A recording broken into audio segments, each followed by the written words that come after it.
Welcome back. After a bit of a break to put out version 1.25 of the Rebalance mod, I'm going to be continuing my Union Legendary playthrough.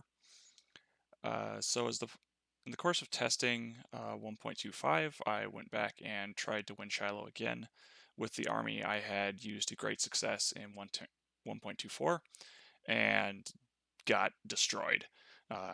After multiple attempts, I managed to actually make it all the way to the landing, and then my army just eventually got ground down and fell apart. So I went back and redid the first part of the campaign to, I guess, take advantage of the new features of 1.25 and to, you know, rebuild my army in such a way that takes advantage of what you can currently do as opposed to what worked in the previous version. So just to give a very quick overview, I used pretty much the same strategy in the previous battles. I did a few different things with my officers to level them up a little bit faster, but otherwise, pretty much the same results. Got pretty lucky, I think, on the size at Distress Call, but that battle went pretty well. First bull run went about the same. It is notable that I definitely got more kills with my infantry than my artillery, though the artillery still did pretty well. And then we had very, very good results at river Crossing and Crossroads. I did have to restart quite a few times to get that good of a result. There's a lot of ways that those battles can go badly, and even a few hundred extra casualties really screws with your ability to have enough rifles and enough experienced units for Shiloh. So I don't think results like this are at all necessary on anything less than legendary. But at least as well as I understand the mod on legendary, you want really good results. So the other difference is I started with 4 training as opposed to the 2 logistics, and then put a point in logistics before Bull Run, and then put a second point in before Shiloh. I also only went up to 5 AO. 5 AO current in the new version currently gives you 18 brigades, which is means I can't technically bring the max amount in my first corps, but I also discovered that the way the deploys work on Shiloh currently, you still get 9 units in that first phase, even with only 18, which is good enough for my purposes. So instead of bumping all the way up to AO6 when I really can't support the units due to the other costs that are incurred, I ended up going with logistics instead, just to keep those units firing a little bit longer. Technically, like, I could have had more money available if I went with econ or training, but I decided I wanted more ammunition.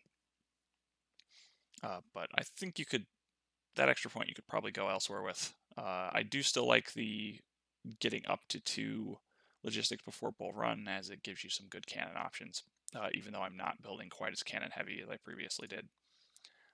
So cleared everything out, went through my full stock pretty much again. So nothing really new there.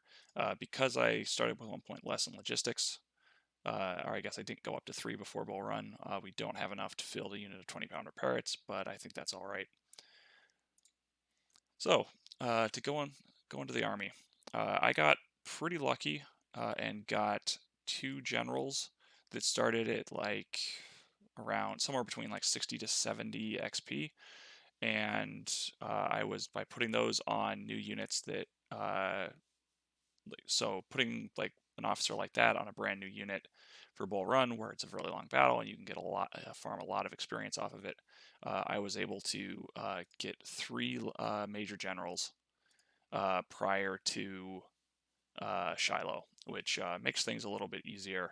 I think my army is actually decently better than what I went in with in 1.24. You can see I've got more 2-star units. I managed to keep this guy in good enough shape that I was able to get him up to a 3-star.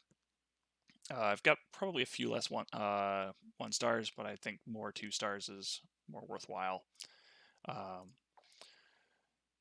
So the basic setup is pretty similar. We're going in with units that are 1,000. I did have several units that were built like around like 12, 1300. Uh, since experience costs have gone up in 1.25, or sorry, since veteran costs have gone up in 1.25, trying to build a unit to 1000, let it drop back down and build it back up again gets really expensive.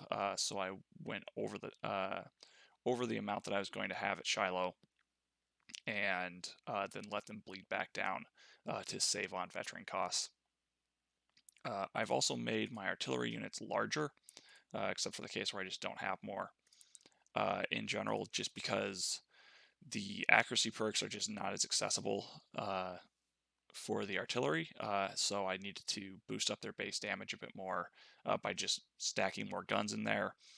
Uh, and that also let me save on officer costs. And since I'm only using 18 units as opposed to the 24 that I had the last time around, that lets me fit the slots in more efficiently.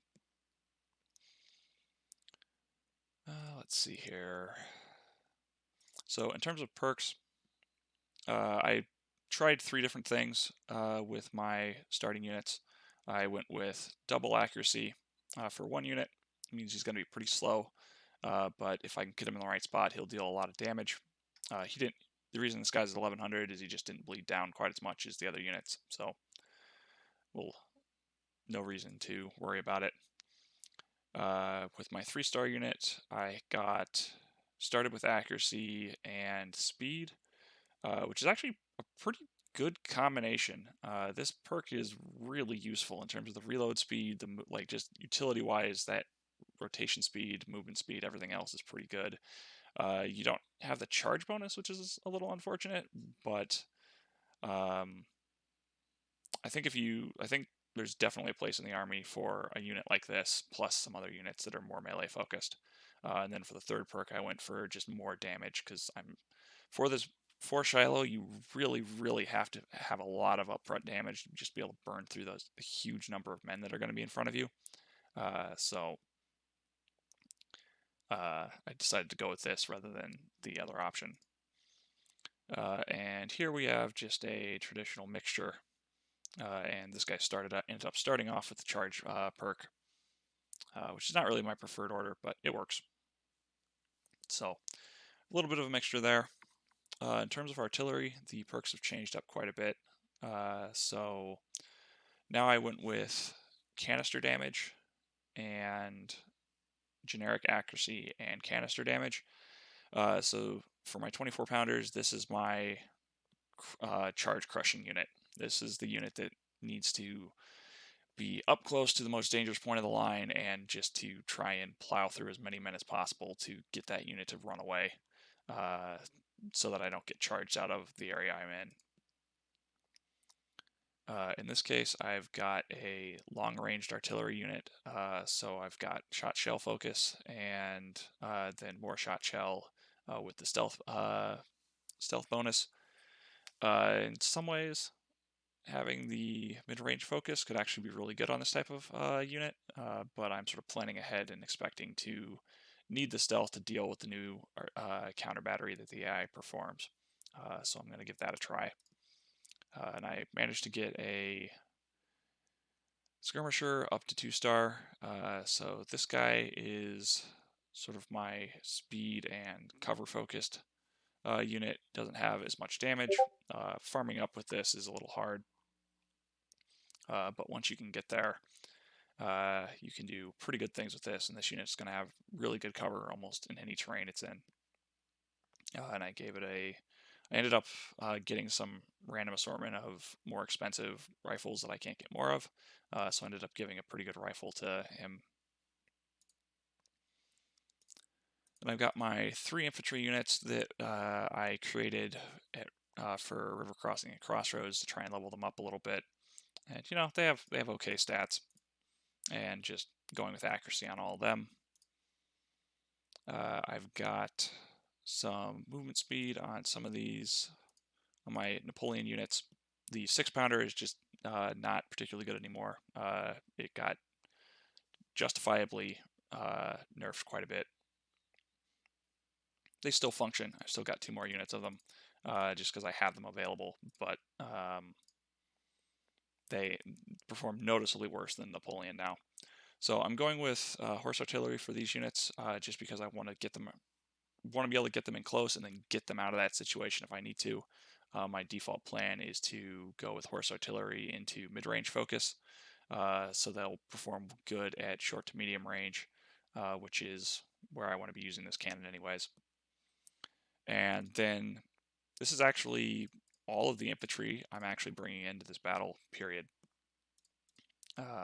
Everything else is skirmishers. The reason for this is even putting these as skirmishers where the AI doesn't have any to scale up in this battle, I took scaling from I think like 54,000 to around 62,000 is what I ended up fighting in this battle, and that's with the reduced effect of putting these guys as skirmishers.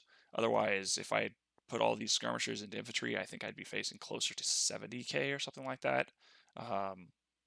And well, the battle's hard enough facing the 62 or whatever that I ended up running into. So this is definitely not 1.24 when you can just spam infantry and don't really care because your artillery will kill everything. So I went with a bunch of 1,000 man infantry skirmisher units. The other upside of this is these units are actually going to take less damage than the infantry, and their level 1 accuracy perk is actually better than the infantry. I am a little suspicious that someone is going to figure out a build that almost doesn't use infantry at all and just uses skirmishers, and they are going to figure out a way to break the current version of the game with some of the changes we've made. I haven't quite figured out how to do it yet. I just have the suspicion that it's possible, so we'll see. This might need to get reduced, or there might be some other changes necessary to skirmishers, but for now, it's available. I'm going to take advantage of it. I got another long range perk for the James, and these guys I didn't have enough units to get anything into.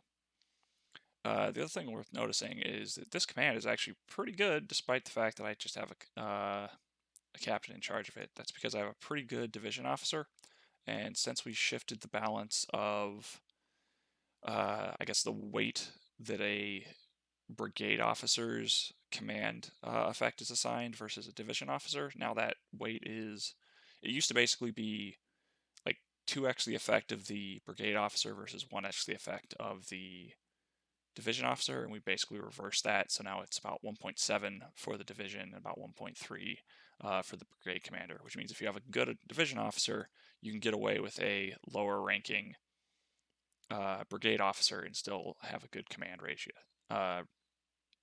command value, and good efficiency. The downside of that is if this guy goes down, all these units take a huge hit. But you can see my command is pretty good, even with not particularly good officers in charge, though, if we get up here, we've still got a pretty good guy, and we aren't able to cap out a few of these units, just their efficiency is too high, but penalty we're going to take. In terms of, so for the Major General, I went with double accuracy for my first corps because a lot of these units already have speed buffs in one form or another, and they're going to be on the left flank where I just want to stack as much damage as possible. For my second corps, I actually went with the movement speed and rotation plus accuracy. Looking back on it, I'm not sure if this was the best choice. I could have swapped these two and gone with 25% move speed and 30% accuracy, which would have given me more move speed and accuracy, but I kind of wanted the rotation speed for the art. My original thought was I wanted the rotation speed for the artillery. With the way things worked out, I ended up putting almost no artillery in this corps, so that was actually probably a mistake. I should have gone with the 30% accuracy here and the 25% move speed on level 1. That actually would have been better. Though this will be useful later on. This is the setup I think I might actually start going forward with, just because the rotation speed is so useful on all the units.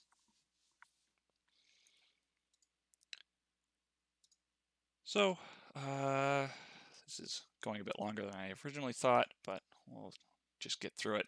I've got 2 shock units because I got really lucky with how many brigadier generals and the rank of them in the barracks. So now I have an extra, so I've got these 2-star units full shock. So dealing with the Confederate cavalry is a real pain in this map, especially if they split. So being able to get these guys up to 2 stars is really good. And you can see these values are really high because I ran them around a lot in like River Crossing where they didn't have anything to do for extended sections of the battle, so I just ran them back and forth over and over. And we've got some skirmisher muskets. I got 865 of these, so this is the best I could do with them. Got some more 6-pounders, and this is pretty much what I have left. This guy's going to turn into a sniper unit. He's full accuracy. And these guys I'm sort of putting on the field. They aren't going to do a whole lot. They're too small. But I didn't really have anything better to put in that spot. So I figured I would use them to try and hit some units from the flank. It's better than nothing. And then I ended up with some sharps that I just threw into this unit. We'll see how it does. And I actually captured some of these sharps 1859s, which are really expensive normally. The range curve kind of is terrible, but they are 400 range, so better than nothing. And I ended up going with about 100k in supply. I think that's a little bit more than I really needed. I probably could have bought out some more rifles or something, or I could have gone higher on units. I'm not really sure. That's probably a better way to optimize this. But this is what I came up with. It's what I ended up working. Pretty much did the same thing I did last time in terms of reputation buys, except I did buy the 3-inch guns before Bull Run. As you can, here, I'll take a look at this quick. As you can see, the range multiplier curve for this weapon has been made considerably better. So now it performs much better at medium and long range. The 10-pound parrot will still be better at pure maximum long range, but this guy is pretty effective now. All right, I think that sums it up. So from there, I will go into the battle, and I'm not going to be doing live commentary for it. It's just too long, and I was doing most of my testing for it. So thanks for watching.